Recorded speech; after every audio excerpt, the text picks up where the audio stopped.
Today I will tell you about the day I buried my son and why I chose silence when everyone else demanded words. After my son's funeral, I quietly kept silent that the will gave me his estate, the house, the land, and the accounts, all under my name. Until she showed her real face, I realized why he did it. Remember to like, subscribe, and share if you want to hear more grandma life stories, because behind every silence, there is a truth waiting to be uncovered. My name is Joanne Miller. I am 68 years old, a retired literature teacher in Asheville, North Carolina. I lost my husband when I was only 40, and for decades I thought I had already tasted the deepest sorrow life could serve. But nothing prepared me for the morning I buried my only son, Michael.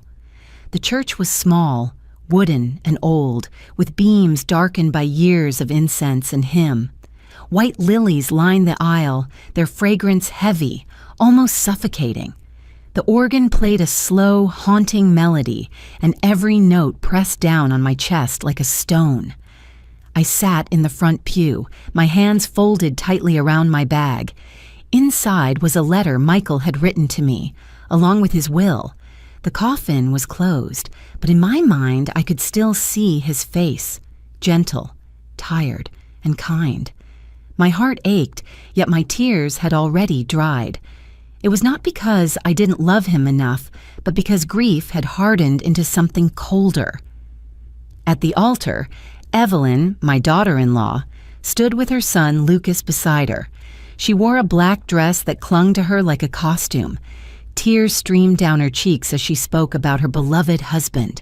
Her voice trembled, her hands shook, and the congregation wept with her. But when her eyes met mine, her expression shifted for just a second.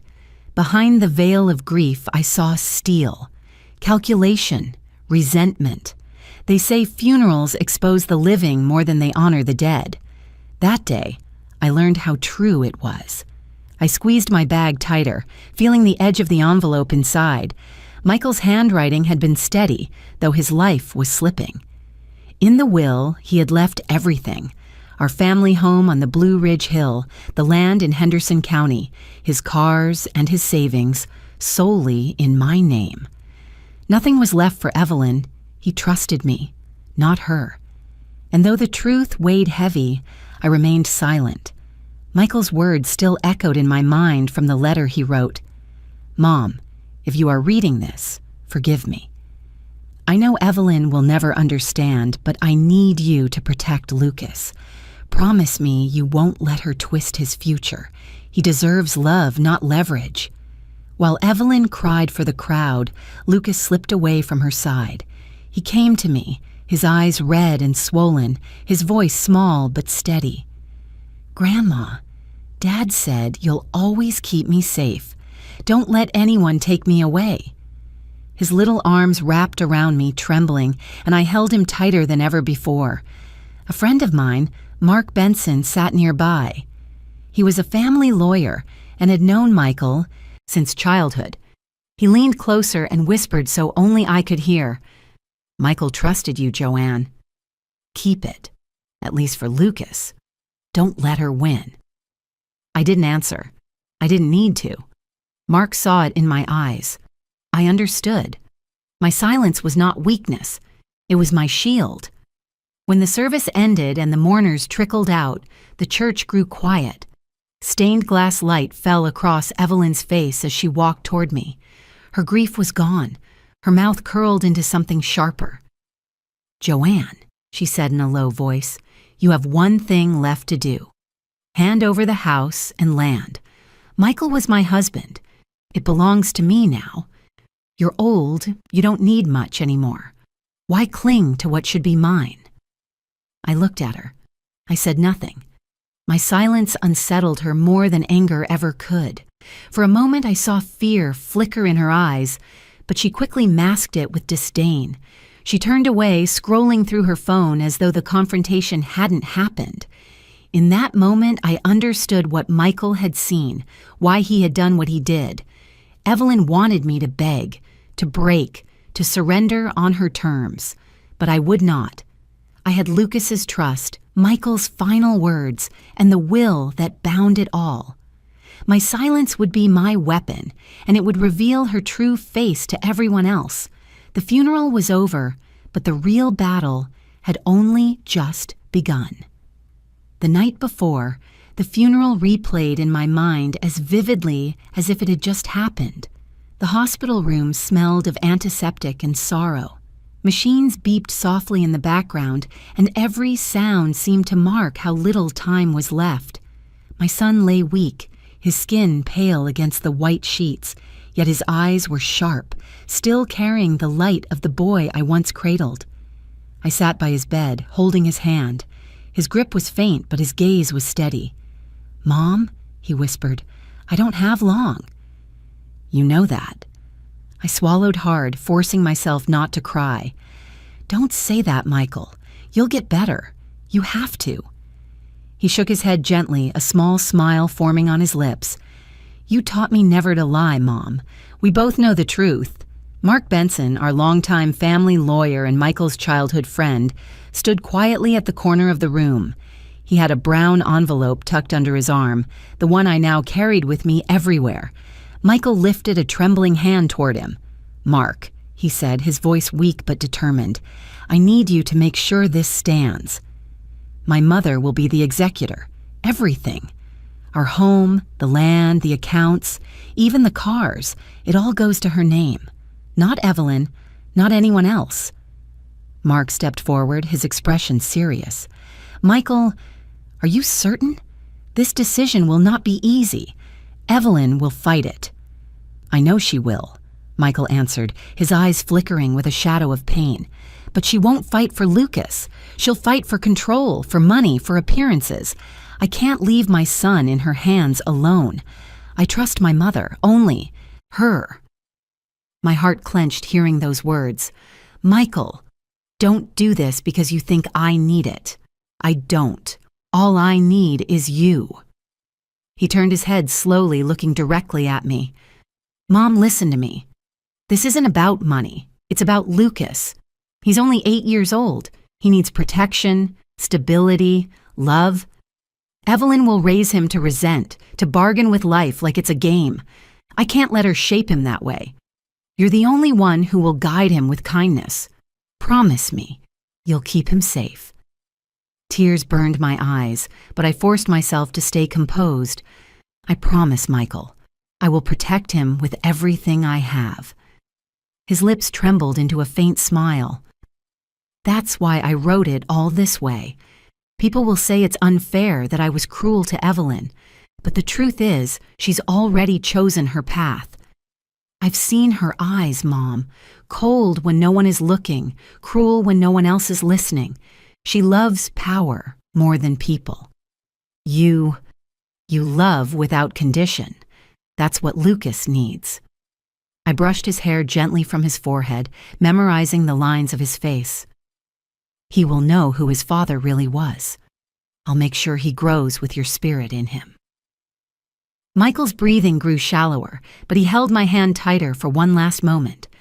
"Don't argue with her. Don't fight her openly. She feeds on conflict. Keep silent when you must. Act when it matters. Silence can be a weapon, Mom. Use it to protect Lucas. Use it to reveal her true self to the world." I felt my chest tighten with unbearable sorrow. "Michael, I wish you didn't have to carry such fear in your last moments." He shook his head faintly. "It's not fear, it's clarity. Promise me, Mom. Promise me you'll remember this." "I promise," I whispered, leaning down to press my forehead against his. Mark cleared his throat gently, stepping forward with the envelope. "Michael, if you sign here, it will be legally binding. No one can undo it unless the court finds it invalid, and with me as witness, that will not happen." Michael nodded, taking the pen with trembling fingers. He signed his name slowly, carefully, each stroke carrying the weight of his final decision. His hands shook so much that I had to hold the paper steady for him. When he finished, he looked at Mark. "Keep this safe until after the funeral," Michael said. "Give it to my mother when the time comes. She'll know what to do." Mark bowed his head. "I will honor this, Michael." You have my word." Michael sank back against the pillows, exhausted. His eyes softened as he turned to me again. "Mom, when the time comes, don't let guilt poison you. People will call you selfish, but you'll know the truth. This isn't about taking, it's about protecting. Remember that." I bit my lip, holding back sobs. "I will carry your words, Michael. I'll make sure Lucas grows up knowing his father loved him enough to think of his future with every last breath." His eyes fluttered closed, but his lips moved one last time. "Thank you, Mom. I love you." The monitors beeped faintly, then slowed. I held his hand until it grew still, until the silence swallowed the room. That silence still followed me, even at the funeral, even as Evelyn demanded what was never hers. But whenever doubt tried to creep into my mind, I remembered Michael's voice, his steady conviction, and the weight of that envelope. His will was not greed, it was love, sealed in ink and signed with courage. And I knew, as long as I breathed, I would honor it. The funeral had ended only hours before, yet the house was already heavy with tension. White lilies from the service still lay on the dining table, their fragrance masking the bitterness in the air. I sat in my living room, the envelope tucked safely in a drawer behind me, when Evelyn walked in without knocking. Her black dress still clung to her like a shadow, but her eyes no longer carried tears. They carried hunger. She crossed her arms, her heels clicking against the hardwood floor. "Joanne, let's not pretend. Michael is gone. There's no need to drag this out." I stayed quiet, folding the edge of my handkerchief between my fingers. She leaned closer, her tone sharp. "The house, the land, the accounts, those belong to me now. As his wife, that's my right. Hand over the papers. We can go to the lawyer tomorrow and make it official." I raised my eyes to hers but said nothing. Her gaze flickered, annoyed at my silence. "You think keeping them makes sense? You're old. You don't have long left. What will you even do with all this property? Sit in it until you die? Why cling to what isn't yours anymore?" Her words sliced through the room, each one deliberate, cruel. The muscles in my chest tightened, but I held my tongue. Michael's last words echoed inside me. Silence can be a weapon. I remembered his warning, and so I gripped the hem of my dress tighter, allowing her poison to fill the space unchecked. Her lips curled into a smirk. "Do you really think Michael wanted you to hoard everything? He married me, Joanne. Not you. I'm the one who built a life with him. I deserve the estate. And you—" She paused, tilting her head. "You're just a reminder of the past, weak, fading. Lucas doesn't need memories. He needs power, influence, opportunities that money can buy. Can you give him that? Number only, I can." My heart ached, not for her words against me, but for the child upstairs who could never thrive under that twisted definition of love. I opened my mouth slightly, but before a word could leave, small footsteps thundered down the staircase. Lucas appeared, still in his wrinkled suit from the funeral, his face pale but his eyes searching for me. He ran across the room and threw himself into my arms. His tiny fingers gripped my hand tightly, as though I were his anchor in a storm. "Grandma," he whispered, his voice trembling but clear. "Dad told me. You always keep me safe." The world around me froze. Evelyn stiffened, her painted smile faltering for just a second. I kissed the crown of Lucas's head, swallowing the knot in my throat. "Yes, my love. Always." Evelyn's eyes narrowed, her mask slipping for a moment before she forced it back on. She took a step forward, her voice sugar-coated yet seething underneath. "Lucas, darling, go upstairs. Grandma is tired. She needs to rest. Come with me, and we'll talk about your future. You don't need to bother her with grown-up things." But Lucas clung to me even tighter. "I don't want to go with you. I want to stay with Grandma." His words were a knife, not to me, but to her. Evelyn's jaw tightened. Her hand twitched at her side. For a moment, the facade cracked, and the coldness Michael had spoken of revealed itself. I rubbed Lucas's back gently, steadying my own heartbeat. "He's tired," I said softly, the first words I had allowed myself to speak since she entered. "He needs rest." Evelyn's eyes flared. "This is not over, Joanne. You think your silence makes you strong, but it only delays the inevitable. The law will be on my side. When the time comes, you won't be able to stop me." I looked at her, calm and unshaken, though inside my veins burned with restrained fury. "Then let the law speak when it must. Until then, leave us be." Her laughter was sharp, mocking. "You overestimate yourself. You can't protect him forever." She spun on her heel and stormed out, slamming the door so hard the lilies on the table trembled. The house fell quiet again, except for Lucas's soft breathing as he buried his face against me. I held him close, rocking him gently. "It's all right, my darling. You don't have to be afraid." His small voice muffled against my chest. "She scares me, Grandma. Her eyes look mean. Dad told me to trust you. He said you'd know what to do." Tears slipped down my cheeks, but I didn't let my voice break. "Your father loved you more than anything, and he was right. I will protect you. That's my promise." In that moment, Evelyn's cruelty only strengthened my resolve. The estate, the papers, the wealth, none of it mattered to me personally. But to Lucas, it was a shield, a safeguard against the storm of his mother's ambition, and I would guard it with silence, with patience, and when the time came, with unshakable truth. Michael had been right. Tangled in her own greed, Evelyn would reveal herself in time. All I had to do was wait, protect Lucas, and keep my silence sharp as a blade. For now, silence was not weakness. It was power. The night after our first confrontation, I could not sleep. Lucas had finally drifted off in the small bedroom next to mine, his chest rising and falling with the innocence of a child who deserved peace. But my own chest carried weight. Evelyn's words still cut through the air. Her voice had been sharp, greedy, but beneath it, I had sensed something else. Desperation.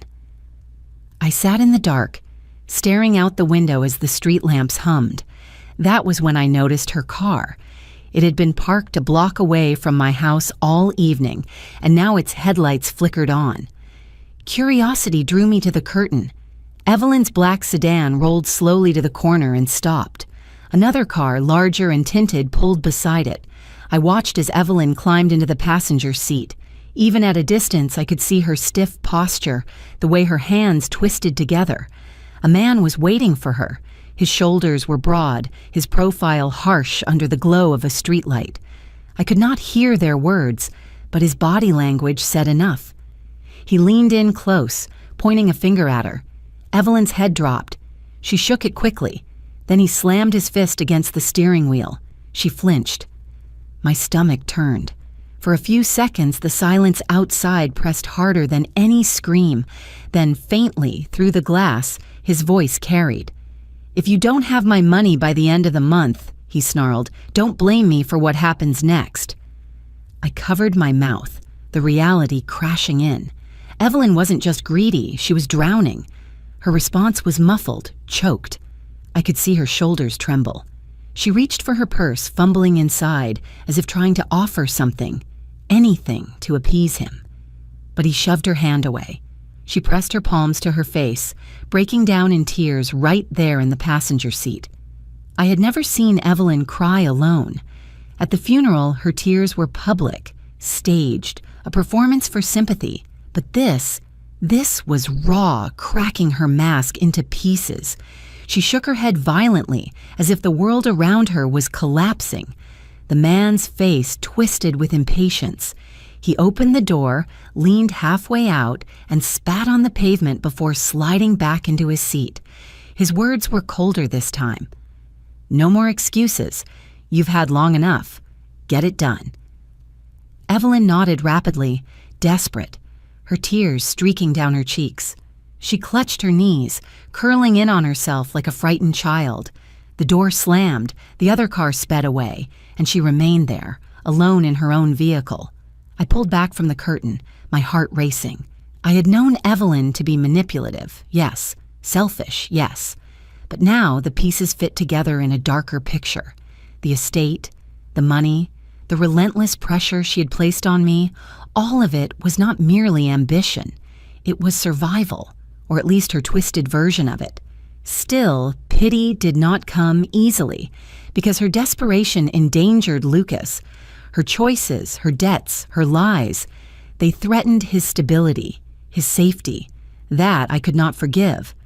When I returned to my chair, I whispered into the quiet room, more to myself than anyone. Michael, you were right. She cannot be trusted.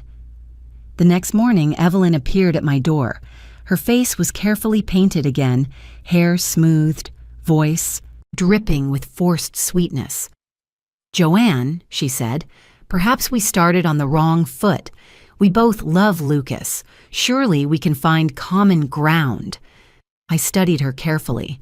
Only hours ago she had been trembling, pleading with a stranger in the night. Now she stood as though nothing had broken her. The duality chilled me. She stepped inside without waiting for permission, placing a hand on the back of a chair. I think we should talk about the future. Lucas deserves the best schools, the best opportunities. You know how expensive that is. If you release some funds, just a portion, it would show goodwill. It would prove you aren't trying to keep everything to yourself. Her words were smooth, but her hands betrayed her.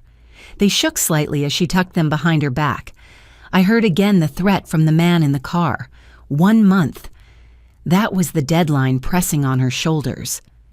I didn't answer her right away. I let silence fill the space, watching her composure strain under it. Finally, I said, Evelyn, if you need money, you should earn it honestly. Lucas's father left instructions. I intend to honor them. Her smile faltered. You think stubbornness makes you noble? It makes you cruel. You'll ruin everything. I leaned forward, my voice low, steady. What ruins everything is debt that drags people into darkness. If you've tangled yourself with something dangerous, that is your burden. Don't try to shift it onto Lucas or onto me. For a moment, her eyes widened. She knew I had glimpsed the truth. But then, like a mask snapping back into place, she scoffed, tossing her hair over her shoulder. You imagine things. I don't owe anyone anything. Yet her trembling fingers betrayed her. She stormed out soon after, slamming the door with the same force as before. But I no longer felt the sting of her hostility. Now I held a sharper weapon, knowledge. I walked to Lucas's room and looked at him sleeping soundly, the morning sun on his face. Your father saw through her, I whispered, and now I do too. From that night onward, I knew the fight ahead was not just about inheritance. It was about unmasking the shadows Evelyn carried and ensuring those shadows never swallowed Lucas whole. The house was quiet that evening, but not the peaceful kind of quiet. It was the silence that pressed against your ears, as though something unsaid was hovering in every corner. I sat in the living room, knitting half-heartedly, my thoughts tangled far worse than the yarn in my hands. Lucas sat at the dining table nearby, pencil scratching faintly over his homework. He had been so steady through the chaos of the funeral, the tension with his mother, the abrupt change of living mostly under my roof, yet I could see the weight behind his eyes. After a while, the scratching of his pencil stopped. He looked at me, hesitant at first, then leaned closer, lowering his voice as though afraid the walls might listen. Grandma, he whispered, why does Mom always lock her room at night? I froze. The needle slipped from my hand and clattered softly onto the armchair. My breath caught in my chest. He twirled the pencil between his fingers nervously. Sometimes I hear her talking on the phone. She doesn't want me to hear. She talks real quiet, but sometimes she sounds angry or scared. Why does she do that? My throat tightened. Children should not have to notice such things, yet Lucas's eyes carried the sharpness of someone forced to grow up too quickly. He was asking me, but I could tell he already sensed the truth. His mother was hiding something. I reached out, brushing a hand over his hair. "Sweetheart," I said gently, "sometimes adults keep secrets because they're afraid. It doesn't mean those secrets are good ones." Lucas frowned. His small voice carried more gravity than any child should hold. "Dad told me once that if someone hides things, it's usually because they don't want people to know what they're really doing." He looked down at his homework, his hand trembling slightly. "I think Mom doesn't want you to know either." My chest ached. Out of the mouths of children came the truth adults often ignored. "Did your dad say that to you often?" I asked softly. Lucas nodded. He said Mom was complicated. He said, "If anything ever happens to me, trust Grandma. She'll keep you safe." I felt tears burn at the corner of my eyes, but I swallowed them down. I couldn't afford to show weakness in front of him. "Your father loved you very much," I murmured, steadying my voice, "and he trusted me to protect you. That's what I'll do." Lucas leaned closer, lowering his voice even more. "Last night, I woke up for water. I saw Mom in the hallway talking on the phone. She was crying and she said, 'I promise I'll get the money. Just give me a little more time.'" Every word from his lips hit like a nail, sealing the truth I had already begun to uncover. Evelyn's debts, her secrecy, her aggression. It was all part of a storm she had pulled into our lives, and now her own son had noticed. I took a deep breath, forcing calm into my tone. "Lucas, thank you for telling me. You're very brave." He shook his head. "I'm not brave. I don't want her to get hurt. Or you." I wrapped my arms around him, pulling him against my chest. His little body was warm, trembling slightly under the weight of things no child should bear. "Listen to me, darling," I whispered. "Whatever happens, you're not alone. I will never let anyone hurt you. Do you understand?" His arms tightened around me. "I believe you, Grandma." For a long moment, we stayed like that, the two of us holding on in the dim light of the lamp. Outside, the wind rustled through the trees, carrying the faint sound of distant traffic. But inside, a different current was building, an alliance, forged between a child and his grandmother, against the shadows threatening to consume their world. When Lucas finally pulled back, his face carried a look too old for his age. "If Mom asks you for money," he said seriously, "don't give it to her. Please. I think that's what Dad wanted." I nodded, pressing a kiss to his forehead. "I won't. I promise." That night, after tucking him into bed, I stood in the hallway staring at Evelyn's closed door. Behind it, her whispers continued, muffled words, promises, bargaining with someone unseen. My grandson's innocent question had confirmed what my instincts already knew. Evelyn's hunger for the estate was not just greed, but desperation born of a danger she kept chained behind locked doors and late-night calls.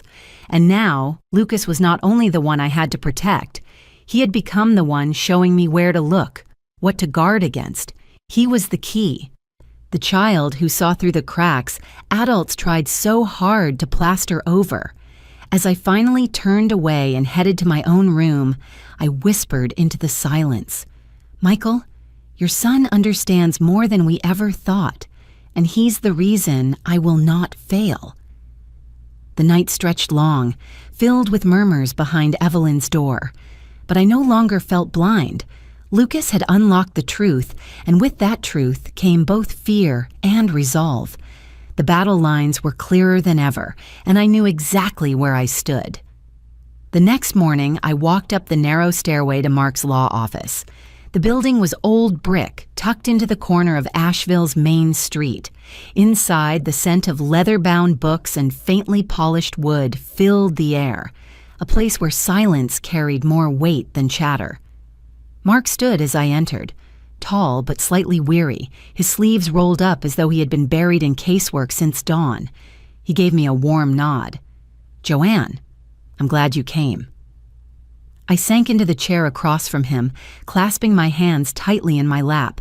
My heart carried both gratitude and fear, and I wasn't sure which was heavier. For a moment he shuffled through papers, but then he paused, staring down at them as though the letters blurred before his eyes. He exhaled slowly. "Before we go further, there's something I should tell you." I tilted my head. "What is it?" He leaned back, his expression troubled. "Years ago, I represented a woman not so different from you, a mother. She had just lost her husband and she was fighting to keep her children. The other side painted her as unstable, unfit, and His voice faltered. He pressed his lips together, searching for words. I didn't see it coming. I underestimated how ruthless people could be. She lost custody, 2 kids taken away. I see her face every time I walk into a courtroom. The confession hit me harder than I expected. His voice wasn't polished or rehearsed. It was raw, breaking open an old scar. "Mark," I said softly, my throat tightening. He looked down at his hands, clasped together on the desk. The knuckles whitened as though he could still feel the weight of that loss. I vowed I'd never let it happen again, but sometimes, late at night, I still hear her words. She asked me, "Why didn't you fight harder?" And I had no answer. The air between us was heavy with regret. I could almost see the ghost of that mother in the room with us. Mark finally lifted his gaze, eyes steady now, resolute. "This time, Joanne, I won't let history repeat itself. Evelyn may think she can intimidate you, manipulate the law, bend things to her advantage, but I've seen how it ends if we underestimate. I will not make that mistake again." I felt a strange mixture of sadness for the man across from me and a flicker of relief. His pain, though heavy, had forged him into someone who would not abandon me now. "I believe you," I whispered. He leaned forward, lowering his voice, almost as if confiding a secret. "I've already begun preparing. Evelyn's debts, her behavior, if she pushes for custody or control of the estate, we'll be ready. But you need to be strong, too. The court doesn't just see papers, it sees people. If you show them what Lucas means to you and what you mean to him, we'll win." His words steadied something inside me. "Lucas is my world," I said almost fiercely. "I won't let her tear him apart." Mark's eyes softened. "That's exactly what the court needs to see. Not fear, not bitterness, just love strong enough to protect him." He paused, then reached across the desk. His hand closed around mine, firm, almost desperate. "I'm telling you this, Joanne, because I need you to know. I carry scars, but I will fight with everything I have left to make sure you don't carry the same ones." My hand trembled under his, not from fear, but from the surge of strength that his words planted in me.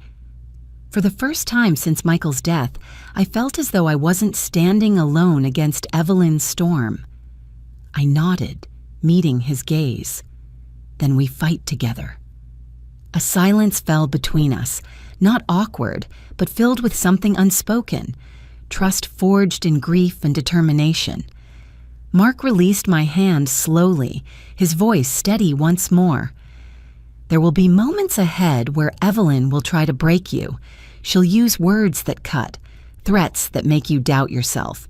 When that happens, remember this, she doesn't see the whole picture. But Lucas does, and so do I." I swallowed hard, committing those words to memory. When I rose to leave, the weight on my chest felt different. Not gone, but shared. Mark walked me to the door, his tone softer as he added, "Joanne, you are not just a client to me. You're someone whose fight matters, and this time, I won't fail." As I stepped into the sunlight outside, the world felt a little less daunting. The brick streets of Asheville stretched before me, the sound of church bells ringing faintly in the distance. I clutched my bag close to my chest and whispered under my breath, "Michael, you chose the right person to help us." He carries his own wounds, but maybe that's why he'll fight harder. for me and for Lucas. And for the first time in weeks, I believed it. That evening, Evelyn suggested we have dinner together at the old house. She framed it as a gesture of family unity, her voice sugary sweet over the phone. Against my better judgment, I agreed, mostly for Lucas's sake. He deserved some sense of normalcy, even if the walls of that house still whispered with Michael's absence. When I arrived, the dining table was already set. Candles flickered against polished silverware, and the aroma of roasted chicken filled the room. Evelyn greeted me with a smile too bright, her tone practiced. "Joanne, I wanted us to share a meal, to remind ourselves that we're still family." Lucas sat at the end of the table, his small hands folded neatly, his eyes darting between us with cautious curiosity. Throughout the meal, Evelyn laughed a little too loudly, complimented me in ways that rang hollow, and asked Lucas about his schoolwork as if she were the perfect doting mother. For a while, I stayed quiet, pushing my food around the plate. I could feel the performance she was staging, not for me, but for the boy who watched everything. After dessert, Lucas excused himself to finish homework in his room upstairs. His footsteps echoed away, leaving silence between Evelyn and me. Her smile faded almost instantly. She set down her wine glass with a sharp clink against the table. Her eyes hardened. "Let's stop pretending."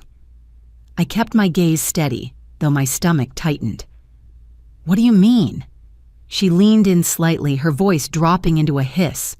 "I mean the estate, the house, the land, the accounts, all sitting under your name.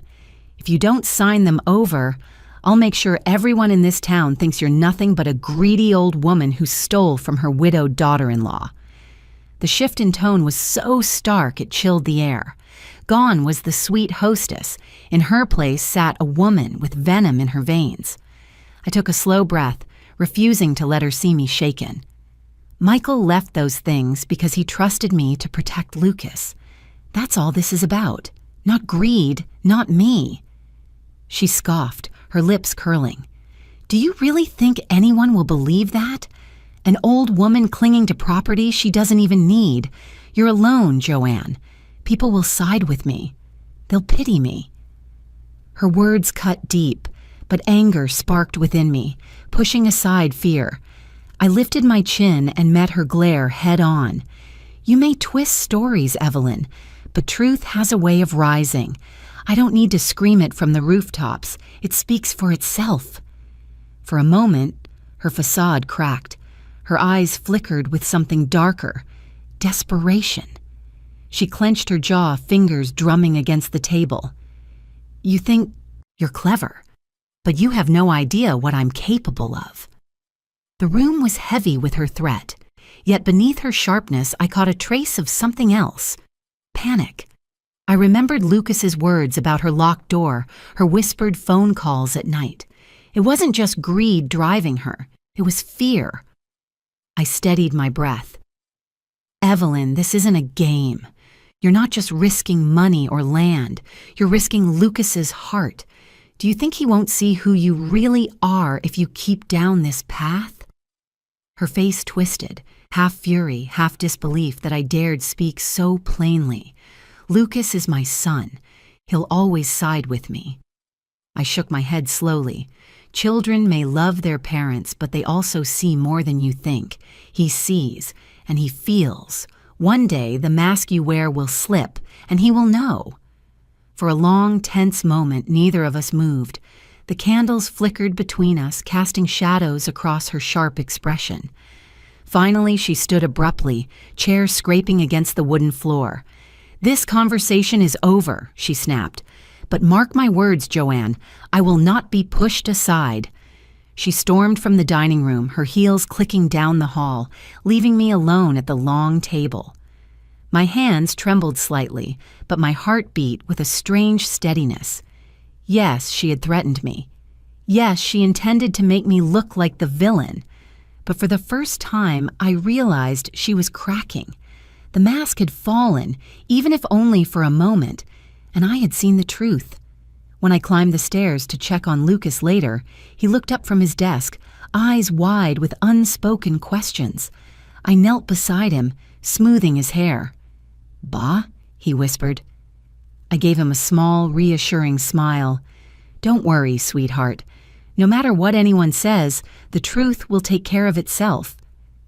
And in that quiet moment, I held on to the strength Michael had left me, the strength to stand firm, even as Evelyn's storm gathered. A few days after that tense dinner with Evelyn, I received a call from Mark. His tone was measured, almost hesitant. "Joanne, could you come by my office this afternoon? There's something you need to see." I felt a knot form in my stomach. The way he spoke told me it wasn't simple paperwork. I agreed, and within an hour I was seated across from him in his modest office, the late afternoon sun filtering through the blinds. Mark didn't start with small talk.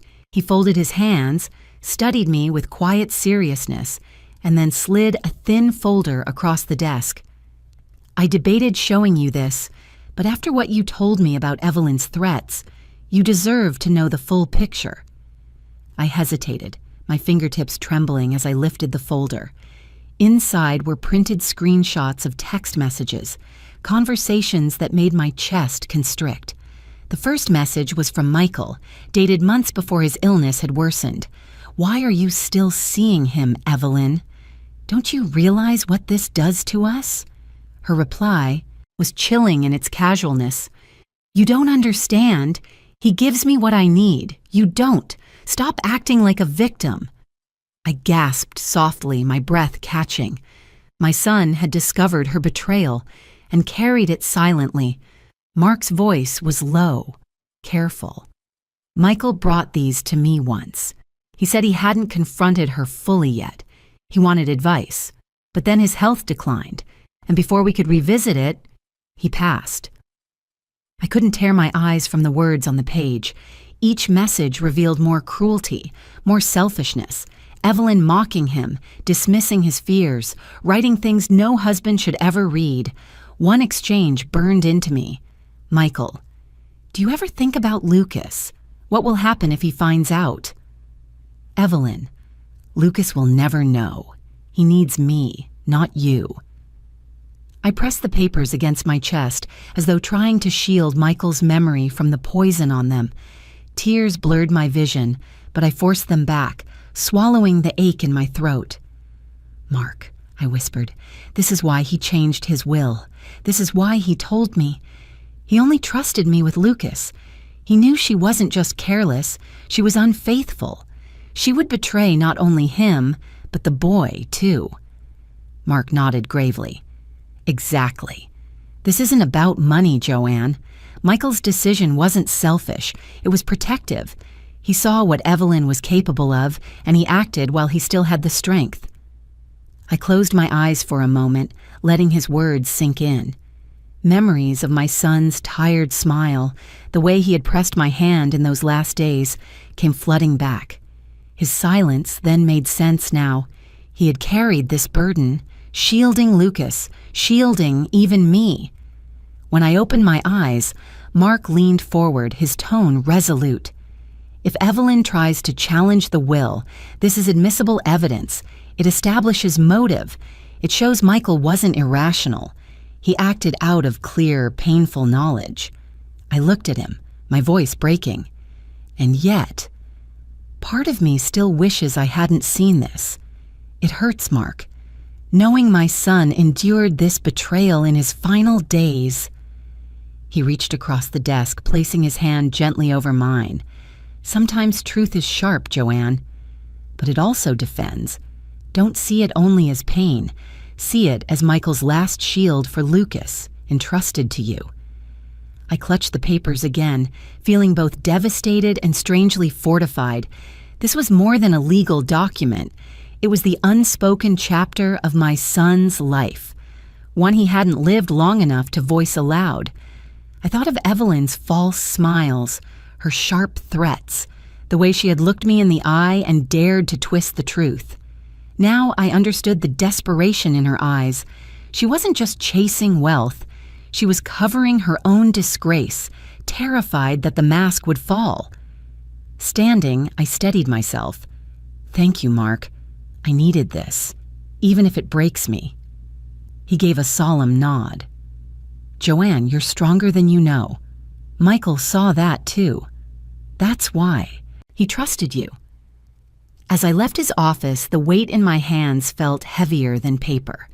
It was my son's voice from beyond the grave, finally explaining his choices, vindicating his trust in me.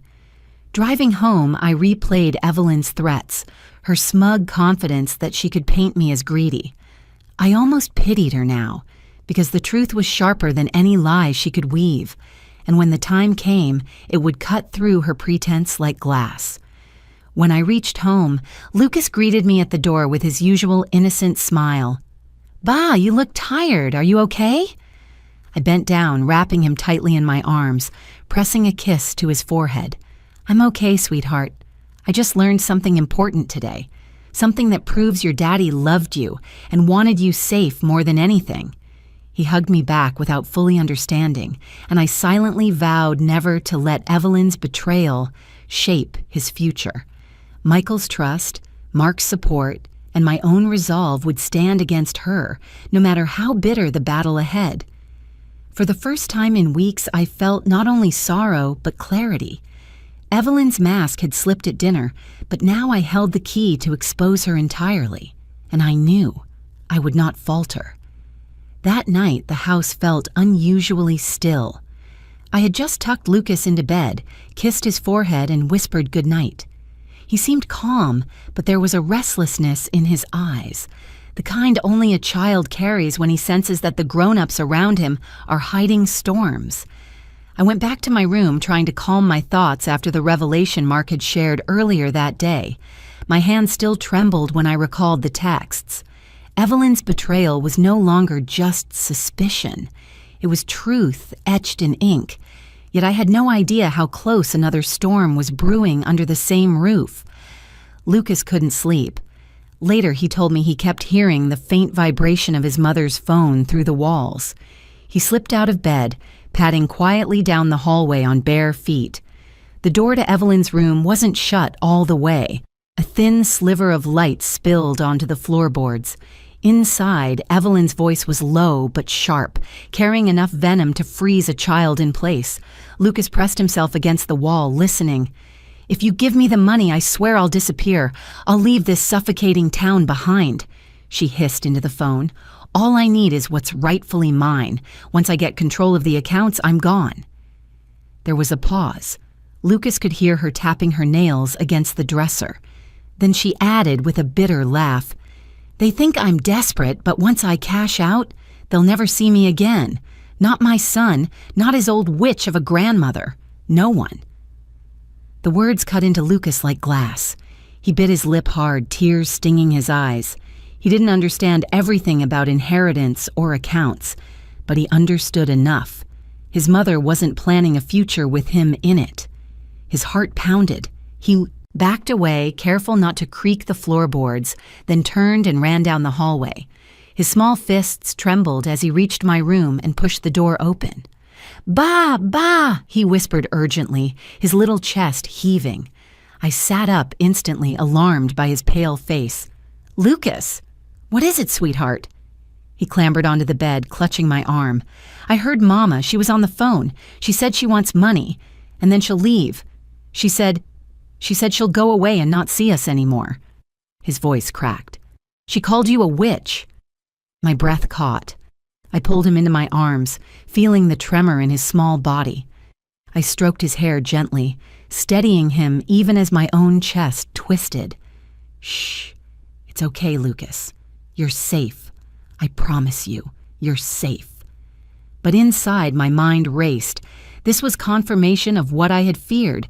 Evelyn's desperation had reached its peak. She was plotting to vanish, leaving behind destruction and even her own child. Lucas looked up at me, his eyes wide and glistening. "Why would she say that, Ba? Doesn't she love me?" I cupped his face, forcing my voice to be steady, though my heart broke. "Lucas, love is not always what people show. Your Mama. She's confused, she's lost, but you are not to blame. Do you hear me? You are loved more than anything in this world, by me, by your father, always." He nodded slowly, burying his face against my chest. I felt his hot tears soak through my blouse. I held him tighter, whispering promises, as much for him as for myself. When his breathing finally calmed, I guided him back under the covers. He clung to my hand. "Please don't let her take me away." My throat closed, but I forced the words out, strong and steady. "I won't. I'll never let anyone take you from me." He drifted into uneasy sleep, still gripping my fingers. I sat by his bed long after, staring at his innocent face, the weight of Michael's silent knowledge, Mark's evidence, and now Lucas's frightened confession pressed down on me. Evelyn had crossed from selfishness into something darker, something reckless. She wasn't just dangerous to me, she was dangerous to her own son. I realized then that children in their innocence often uncover truths adults overlook. Lucas hadn't meant to spy. He had simply wandered into the raw edge of reality, and in doing so, he had revealed Evelyn's final card. By dawn, I had made up my mind. Evelyn believed she could manipulate, threaten, and ultimately abandon, but she hadn't counted on her own son being the one to unravel her facade. And she hadn't counted on the strength of a grandmother whose love ran deeper than fear. I kissed Lucas's forehead as he stirred awake, whispering softly, "Thank you, my brave boy. You've given me the truth I needed." Inside, a flame of resolve burned brighter. The battle with Evelyn was far from over, but now, with both proof and Lucas's innocent testimony, I knew I could face it without trembling. I had barely settled into the quiet of my living room when I heard the crunch of tires on the gravel outside. My heart tightened. Visitors this late in the evening were rare, and after everything that had unfolded, I no longer trusted unexpected knocks at my door. The sound came, 3 deliberate heavy raps, not the polite tapping of a neighbor, something darker. I rose slowly, steadying myself with the armrest. "Who could that be?" I muttered under my breath. Lucas had already gone to bed, Mark was still at his office, and Evelyn had retreated to her room hours ago after a day of cold avoidance. I straightened my cardigan, walked to the door, and opened it just enough to see who stood on the porch. A tall man loomed there, his silhouette filling the frame. His coat collar was turned up, and under the porch light, his face looked sharp, worn, and impatient. "You're Joanne?" he asked, his voice carrying the rough edge of someone used to demanding things. "Yes," I said carefully, gripping the doorframe. "And you are?" He smirked without humor. "Name's Daryl. Your daughter-in-law owes me a substantial sum. I was told I might find her here. Since she's nowhere to be seen, I figured maybe you'd prefer to settle her little problem before things get ugly." I felt a chill crawl down my arms. So it was true. Evelyn's debts weren't whispers anymore. They were flesh and blood, standing on my porch demanding repayment. I drew a slow breath, reminding myself not to let fear dictate my words. "Mr. Darrell," I said firmly, "you're at the wrong door. I don't owe you a cent." His eyes narrowed. "Come on, lady. We both know family looks after each other. She's living under your roof, isn't she? Eating your food? Maybe you're even protecting her. That makes this your business, too." Behind me, the old wooden stairs creaked. I glanced over my shoulder and caught a shadow shifting at the top landing. Evelyn was there, half hidden in the dark, clutching the railing, her face pale. She didn't speak. She didn't move. She just stared down at the confrontation, her lips parted in silent dread. I turned back to the man. "Listen closely," I said, forcing steel into my voice. "You will not stand on my porch and suggest I pay for someone else's mistakes. If Evelyn owes you money, that's between the two of you. Don't drag me or my grandson into it." He leaned forward, his boots heavy on the step, his breath reeking faintly of cigarettes. "Lady, I don't think you understand how this works. If she doesn't pay, someone's gotta. Otherwise, things get complicated. For a moment, my knees trembled, but I straightened, drawing on something deeper. Michael's voice reminding me once, "Mom, you've survived worse storms." I held Daryl's gaze. Number, I won't be intimidated in my own home. Evelyn is grown. She made her choices. I did not sign her papers. I did not take her loans, and I will not clean up after her. The silence stretched, taut and dangerous. Finally, Daryl barked a laugh. "You've got more backbone than most. Fine, I'll be back for her. And if she thinks she can hide behind you, she's dead wrong." He jabbed a finger toward the doorway before turning and stalking back to his truck. Gravel spat under his tires as he sped away into the night. I exhaled, my hand shaking as I closed the door. My pulse still thudded hard in my ears. Slowly, I turned my head upward toward the stairs. Evelyn remained frozen in place, her face caught between anger and shame. "You heard every word," I said quietly, though my voice carried in the stillness. Her eyes flickered, but she offered no defense, only silence, heavy and guilty. I stepped closer to the staircase, my voice steadying. "Do you see what your choices bring to this house? You've endangered my grandson. You've dragged strangers to my door. And you thought I'd carry your debts on my shoulders just as you tried to steal Michael's legacy. But I won't." Finally, Evelyn whispered, her voice shaking. "You don't understand." "No," I cut her off sharply. "I understand perfectly. You're drowning, and you'd rather drag us all down than admit the truth, but I will not let you, not this time." Her eyes glistened with suppressed fury, but she stayed rooted on the steps, speechless. I turned away, choosing not to grant her another ounce of my attention. As I walked back into the living room, Lucas's small voice carried from down the hall. "Grandma."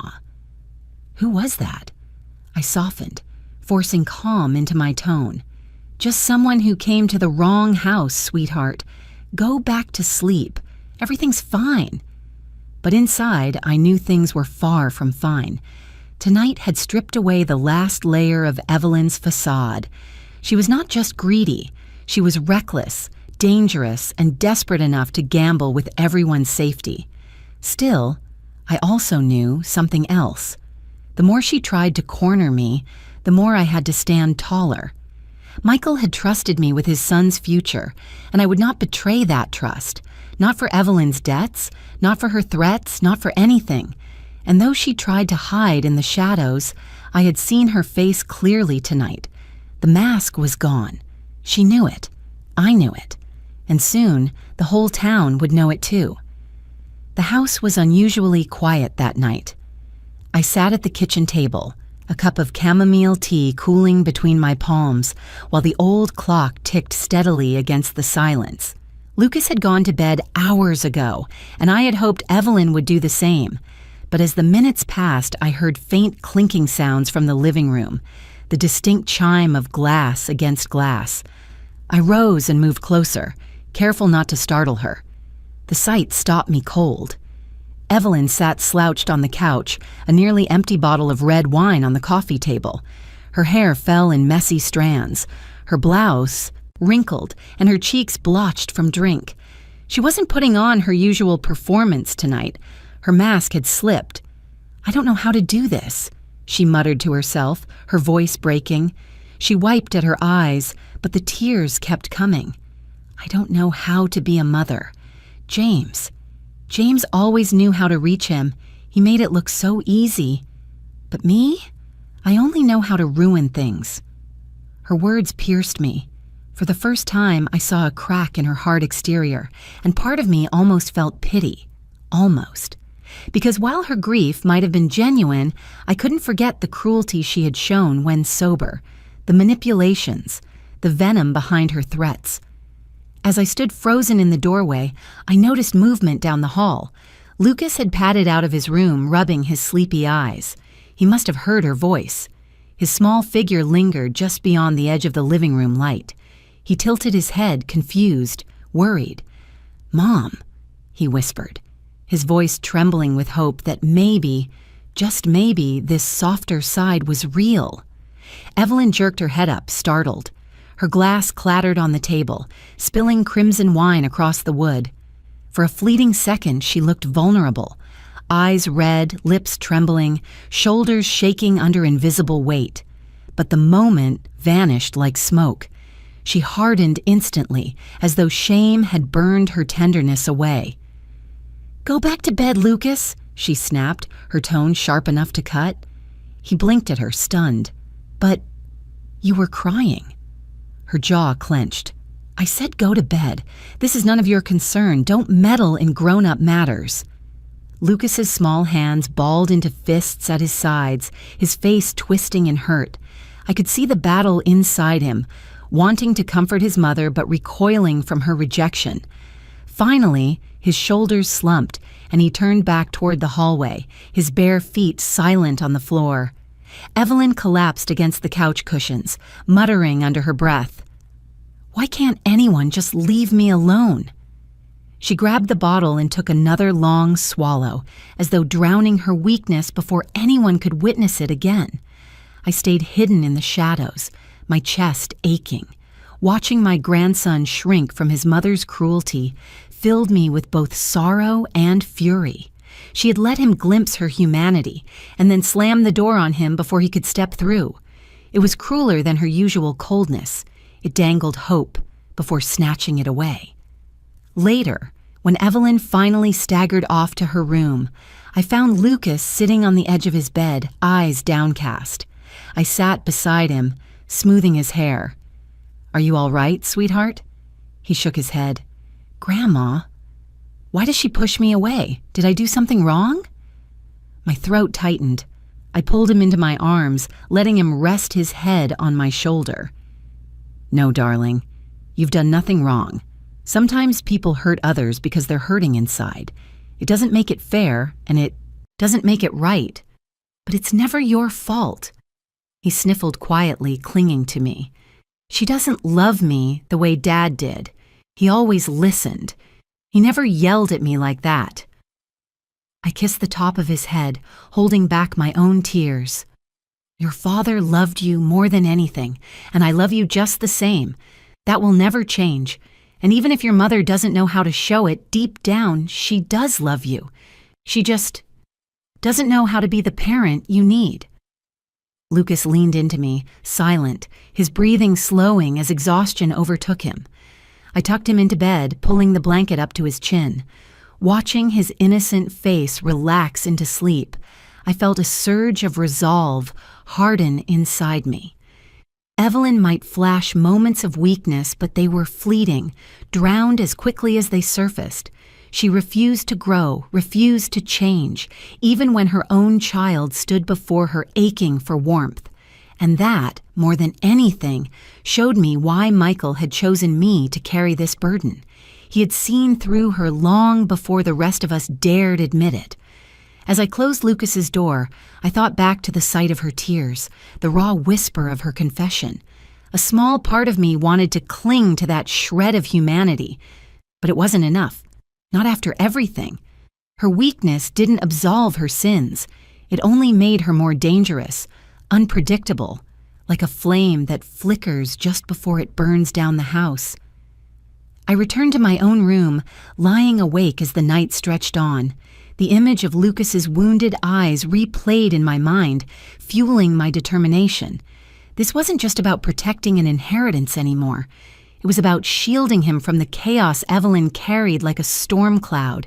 And I knew, with bone-deep certainty, that if she didn't break herself, she would break him. That was a cost I would never allow. The next few weeks passed under a cloud of unease. Evelyn's demeanor shifted in subtle ways. Her sharp words became laced with a forced politeness, and she moved with a kind of restless urgency. I had seen enough of her to recognize the signs. She was planning something. One morning, Mark arrived earlier than usual. He carried his leather briefcase and a file tucked under his arm, his expression taut with suspicion. "Joanne," he said, after settling at my kitchen table, "I think Evelyn is attempting something far more dangerous than intimidation." My heart sank. What do you mean? He opened the file and laid out photocopies of legal documents. I leaned closer, scanning the crisp, typed pages. At first, they looked like standard probate filings, stamped with the county court seal. But then I noticed subtle inconsistencies. The signature at the bottom curved differently. The font on one paragraph didn't match the rest. "This," Mark said, tapping the page, "is a forgery. Someone tried to recreate your son's will, but altered the beneficiary line. It lists Evelyn as the sole heir. If it weren't for the poor quality of the forgery, it might have slipped past unnoticed." My stomach twisted. How could she even get her hands on something like this? Mark's jaw tightened. From what I can gather, she may have approached a clerk who works in the court office, someone desperate enough to take her money. This isn't uncommon, sadly, but it's also criminal, and it won't hold up once we present the real records. I pressed my hand to my chest, feeling the rapid beat of my heart. So she's willing to risk prison just to take everything from me, and from Lucas. Mark nodded grimly. Desperation makes people reckless, and Evelyn is nothing if not desperate. Later that day, as I sat with Lucas doing his homework at the dining table, I heard Evelyn's voice carrying from the porch. The words were hushed, but sharp, tinged with menace. I crept closer to the window, straining to catch them. "This better look real or you'll regret it," she hissed into her phone. "I'm not paying you to make mistakes. When the judge sees it, I want her to think Michael himself signed it." I froze, bile rising in my throat. She wasn't even careful anymore. She believed she was untouchable. That intimidation could silence anyone who stood in her way. That night, I couldn't sleep. I kept thinking about Michael's handwriting, the way he looped his letters, the deliberate care he took with his signature. The thought of Evelyn reducing his memory to a weapon, a counterfeit tool for greed, made me sick. The next day, Mark returned with more news. "I've traced the paper trail. Evelyn withdrew a large sum of cash recently, and one of the court clerks has been suddenly living beyond his means. It's circumstantial, but it's enough to raise eyebrows." "What can we do?" I asked, forcing calm even as anxiety gnawed at me. "We stay ahead of her," Mark replied firmly. "I'll file a motion to verify the authenticity of all submitted wills. That way, when she presents the forgery, the court will require a forensic handwriting analysis. Her scheme will collapse before it even gets off the ground." I exhaled, my shoulders sagging with relief. But there was still fear beneath it all. Evelyn was a cornered animal, and cornered animals lashed out. That evening, Evelyn breezed into the kitchen, her smile a little too wide. "Mother Joanne," she said sweetly, "I know we've had our disagreements, but I think we can find common ground. I've been speaking with people at the court, and I believe things will resolve soon. You'll see. It'll be easier for everyone if we stop fighting." Her eyes glittered with false warmth, and for the first time, I realized she believed she was winning. I met her gaze, steady and unflinching. "The truth doesn't bend, Evelyn. You can twist it. You can try to bury it, but eventually, it rises."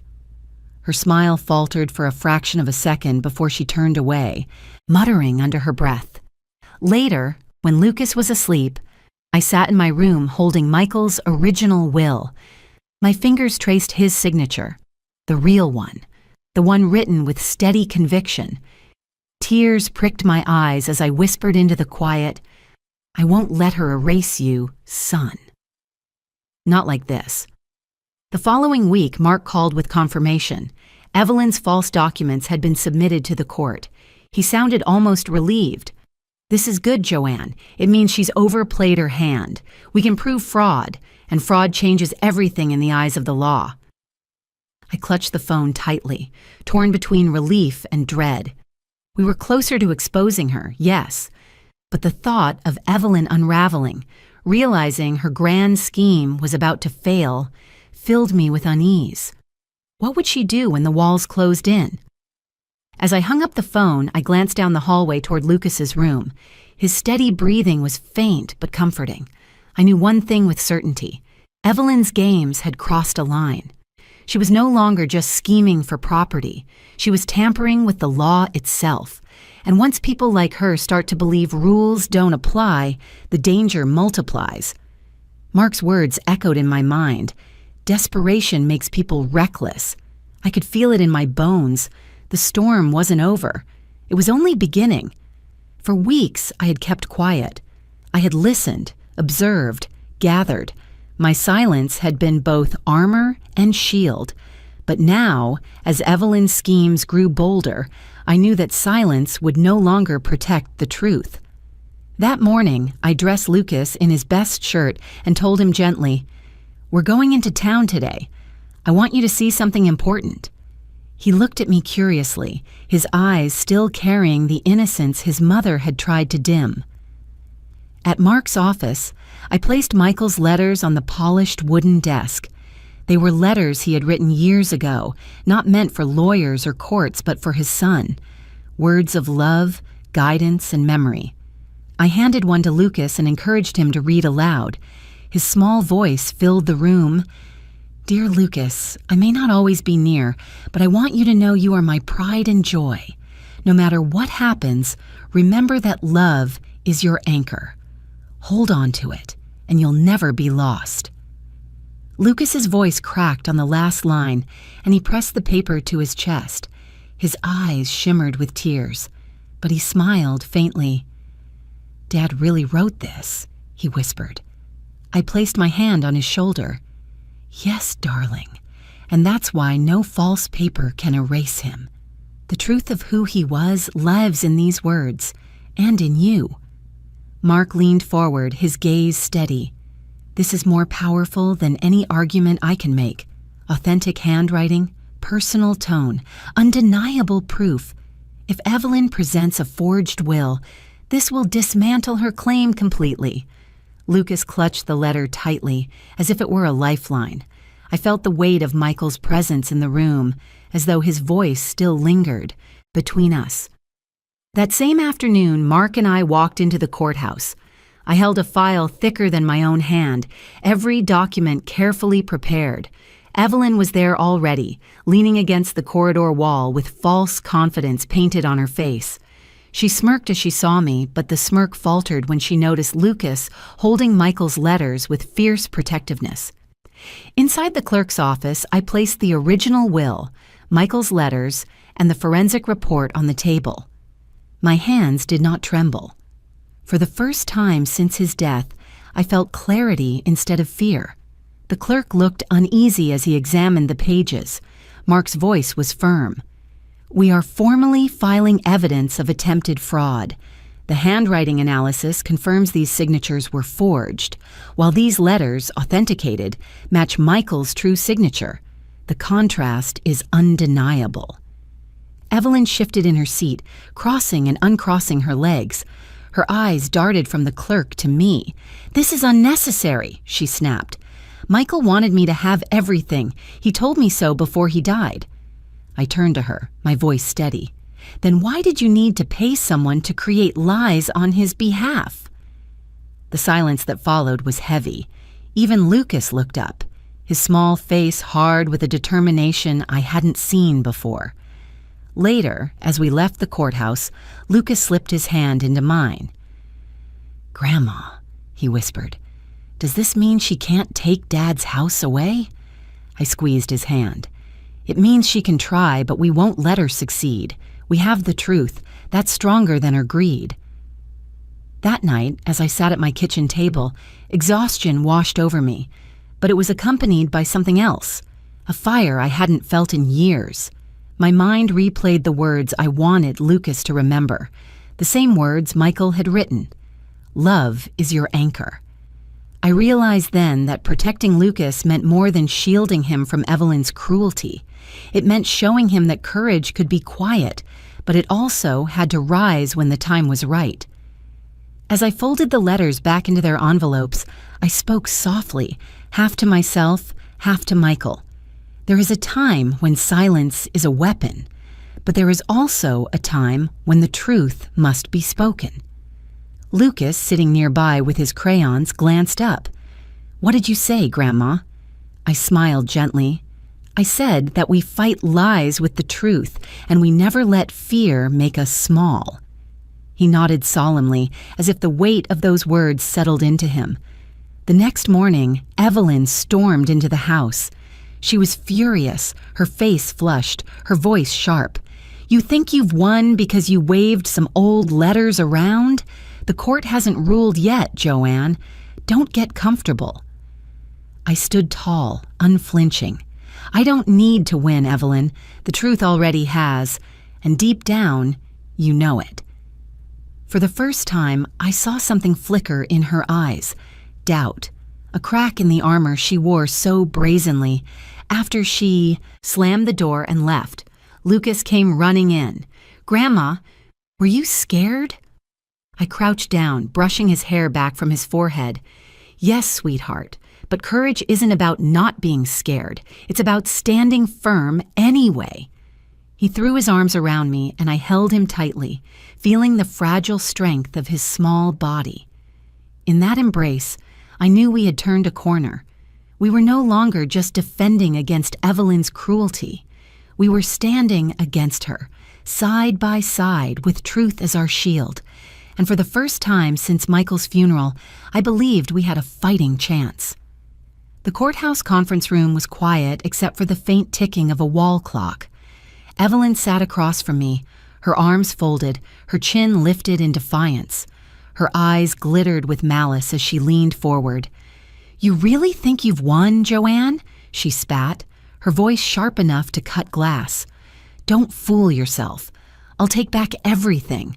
The house, the land, the accounts, everything Michael left behind will be mine again." I stayed still, my hands folded in my lap, but I felt the storm gathering in my chest. Before I could answer, Mark calmly slid a folder across the table toward her. His tone was measured, almost disarmingly polite. "Before you make any more declarations, Evelyn, perhaps you should take a look at this." Her eyes narrowed. She snatched the folder and flipped it open. Inside was the forensic report, the notarized statement from the court clerk, and most damning of all, the photocopy of the forged will she had tried to pass off as genuine. Mark's voice was steady, precise. "This is your handiwork, isn't it? We have the testimony of the clerk you paid, we have the financial trail, and we have proof that the signature is not Michael's." For a moment, Evelyn stared blankly at the page, then her face drained of color. The mask she always wore, the arrogance, the superiority, slipped.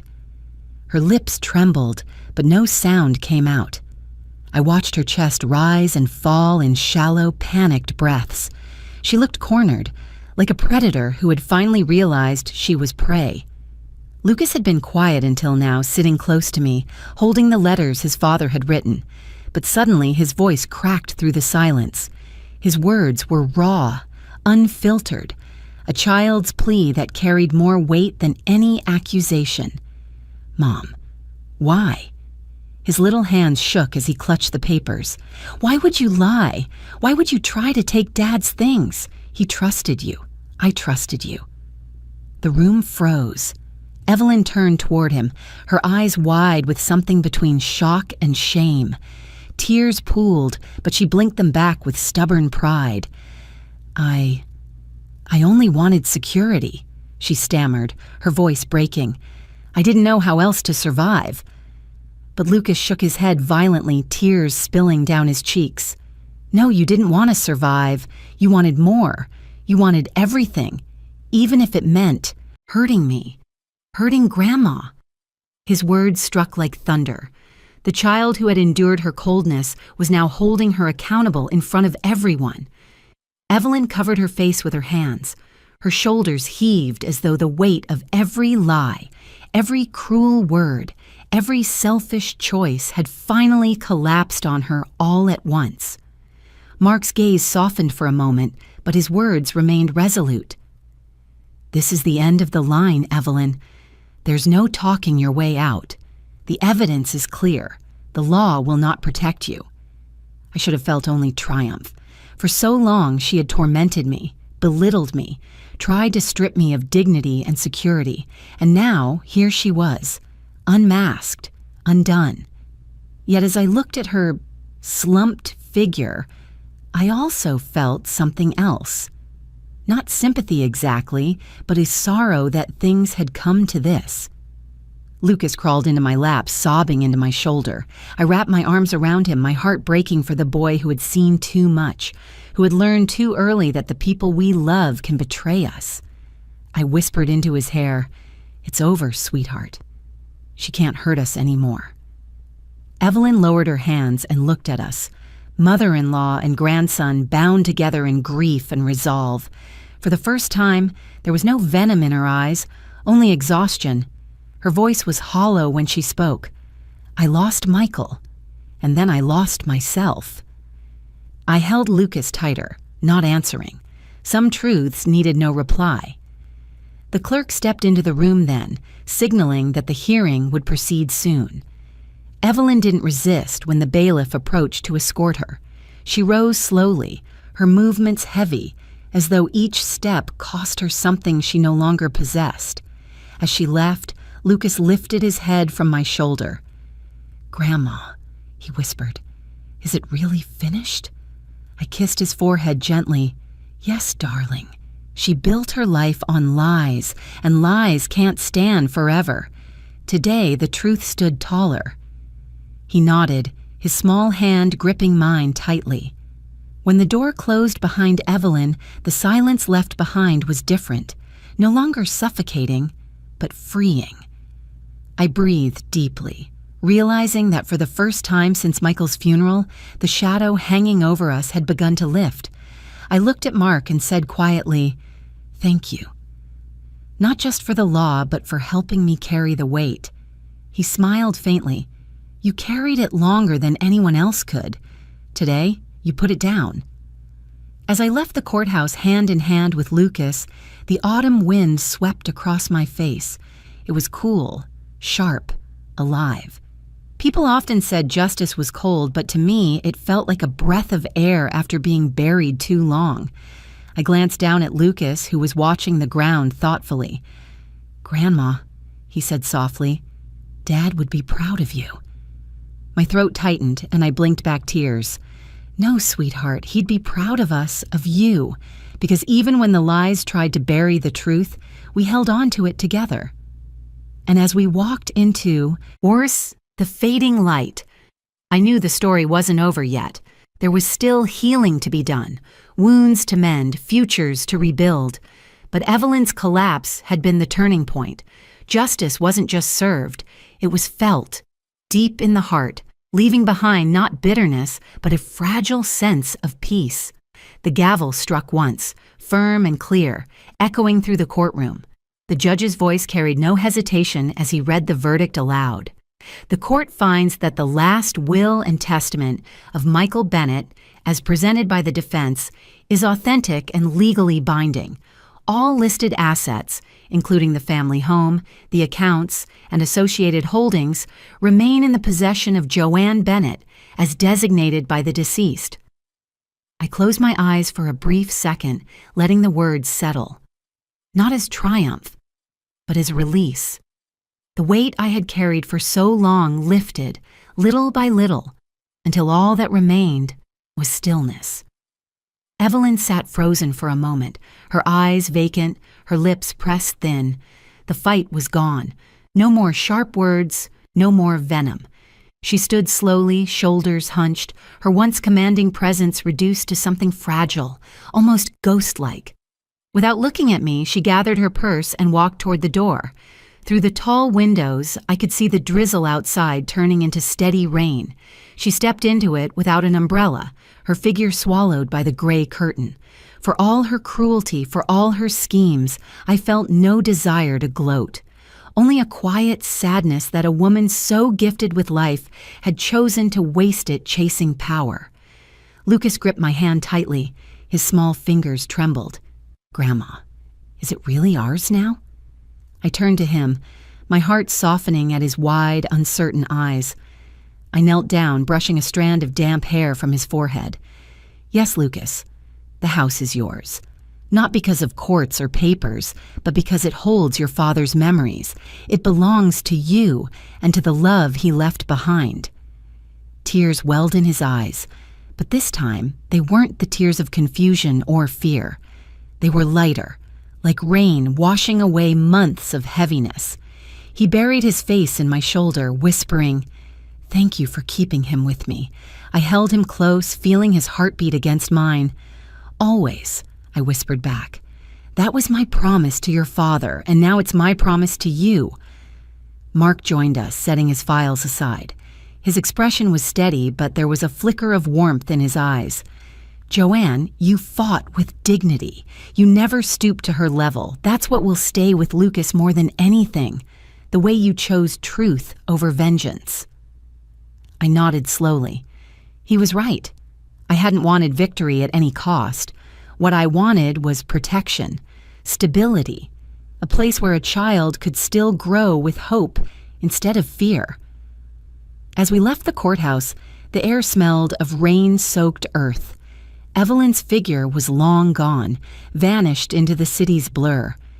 I wondered if she would ever find peace, or if she would spend the rest of her life running from herself. But that was no longer mine to carry. Lucas skipped a little beside me, splashing into a shallow puddle. For the first time in weeks, he laughed. Really laughed, the sound clear and unguarded. I found myself smiling too, the kind of smile that starts in the chest and rises slowly, steady, unshakable. At the threshold of our home, I paused. The door was the same one Michael had opened so many evenings, the same wood his hands had touched.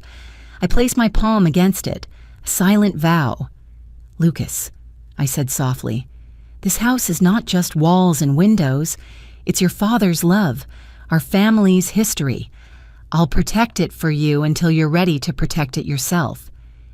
He nodded solemnly, then looked up at me with a kind of wisdom children should not need so young. "And we'll fill it with new memories too, right?" My throat tightened. "Yes, sweetheart. New memories. Ones filled with kindness and laughter, not fear." That night, after Lucas had fallen asleep clutching his father's letters, I stood by the window watching the rain taper off. The moonlight broke through the clouds, silver and calm. In its glow, I whispered words I knew only my heart would hear. "Michael, I kept my word. I kept him safe, and I will keep on keeping him safe." The silence that followed was not empty. It felt full of peace, of promise, of something eternal. When I finally lay down to rest, I thought of everything that had passed. Evelyn's ambition, the forged lies, the near loss of everything we held dear. And yet at the end, it was not vengeance that lingered. It was something higher, something steadier. Justice had spoken, but not for revenge. Justice had spoken for protection. I thought of Lucas's future, of birthdays and graduations, of quiet dinners and loud celebrations, of the steady rhythm of an ordinary life. That was what I had fought for, not wealth, not pride, but the chance for him to live without shadows. As dawn began to break, painting the horizon with soft light, I knew this chapter had closed, not with bitterness, but with fulfillment. The story wasn't one of defeat or conquest, but of holding on to truth until it prevailed. I whispered one last thought before sleep finally came. Justice is not for revenge. It is for protection, and protection sometimes is nothing more than keeping a promise alive.